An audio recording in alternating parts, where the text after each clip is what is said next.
তে মাদারীপুরে পরীক্ষার হল থেকে ডিভাইস সহ তারা 7 জনকে গ্রেপ্তার করে। আর রাজবাড়ী জেলা তারা পরীক্ষার হল থেকে ডিভাইস সহ প্রশ্নপত্রের সহ তারা একজনকে গ্রেপ্তার করে তারা আদালতে নিয়ে যায় এবং সে আদালতে গিয়ে 164 করে যে সে প্রশ্নটা পেয়েছে, উত্তরটা পেয়েছে এবং ডিভাইস নিয়ে ঢুকেছিল। মধ্যে একজন আছে যিনি হলেন তার চাচা বা সহকারী জাজ, সে জড়িত থাকলেও সে জামিন পেয়ে যায়।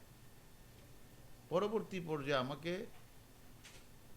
মাদারীপুরের পুলিশ সুপার মাসুদ আমাকে বললেন, স্যার এই বিষয়গুলি আমরা ধরেছি কিন্তু কেউ তো জেলে নাই, চলে গেছে, আমরা তো এটা উদ্ধার করতে পারি নাই, আপনারা যদি একটু দেখতেন। প্রশ্নপত্রটার সমাধানের জন্য 29 তারিখের আগেই ওই যে প্রশ্নটার সমাধানের দায়িত্বরা পেয়েছিল এবং সমাধান করার জন্য তাদেরকে ওই জ্যোতির্ময়ের চাচা অসীম সে বলছে তোমরা যতটা প্রশ্ন সলভ করবা তোমাদের প্রত্যেকটার জন্য 12,000 15,000 টাকা দেওয়া হবে। তখন জ্যোতির্ময়, সুজন, বেনু আরও 4 জন জগন্নাথ হলে তারা 7 জনে মিলে প্রশ্নপত্রটা সলভ করলেন।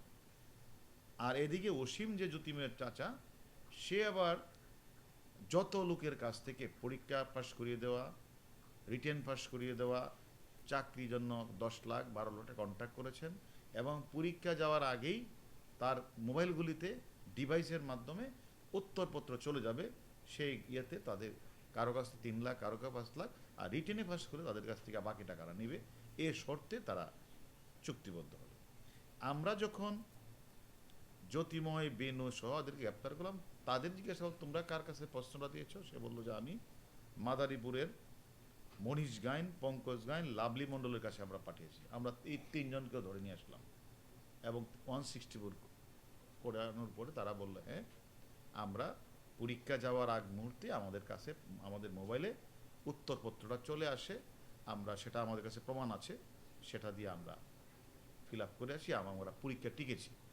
কিন্তু এদিক দিয়ে যে রাজবাড়ী মাদারীপুরে মামলা রুজু হলো, গ্রেপ্তার হলো, সেটা আবার এটা কিন্তু তারা আমাদেরকে যেটা বলে যে তারা জানিয়েছে, আমরা পাওয়ার পরে আমরা যখন যে মুহূর্তে আমাদের কাছে সকল প্রমাণপত্র চলে আসছে আমরা তাদের গ্রেপ্তার করেছি, সেখানে আমরা অলরেডি তাদের চক্রের আমরা 7 জনকে আমরা ধরে ফেলেছি। ধরে ফেলার পরে এখন তারা স্বীকার করেছে তাদের মূল হোতা হচ্ছে অসীম, অর্থাৎ অসীমই তারা সে প্রশ্নটা কালেকশন করে এবং এই অসীম আমরা তার বাড়িও মাদারীপুরে এবং সে প্রত্যেকের কাছ থেকে 10 লাখ 12 লাখ টাকা সে একটা চুক্তিবদ্ধ হয়েছে। আমরা বাকি সবাইকে ধরলো, অসীমকে আমরা ধরতে পারি নাই এবং আমরা মনে করি যে অসীম গাইন এই চক্রটি এর আগেও প্রশ্নপত্র ফাঁস করেছে এবং অল্প দিনই সে এই অসীম গাইন কয়েকশো কোটি টাকার মানে ইনকামও সে করেছে এবং তার বাড়িতে অনেক বিলাসবহুল বাড়িও রয়েছে।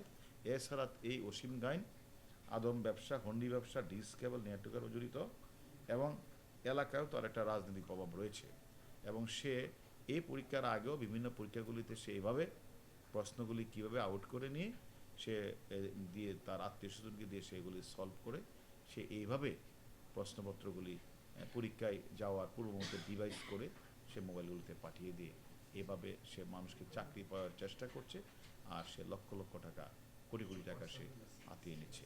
এই সংক্রান্ত আমাদের কাছে রিমান্ড আছে কয়জন? রিমান্ডে কয়জন রিমান্ডে এনেছি আমরা? হ্যাঁ, আমরা যে রিমান্ডে এনেছি, রিমান্ডে এসে তারা তারা আদালতেও এগুলি মানে স্বীকার করেছেন এবং আমি মনে করি যে আমরা এর সাথে আরও যারা যারা জড়িত, যারা প্রশ্নটা সমাধান করেছে তারাও যেমন স্বীকার করেছে, আর যারা প্রশ্নটা পেয়ে পরীক্ষা হলে গিয়ে পরীক্ষা দিয়ে পাশ করেছে তারাও স্বীকার করেছে। আর এদের যে মূল হোতা অসীমকেও আমরা গ্রেপ্তারের আমরা পরিকল্পনা আমরা গ্রেপ্তার করার জন্য আমাদের টিম অভিযান পরিচালনা করছে।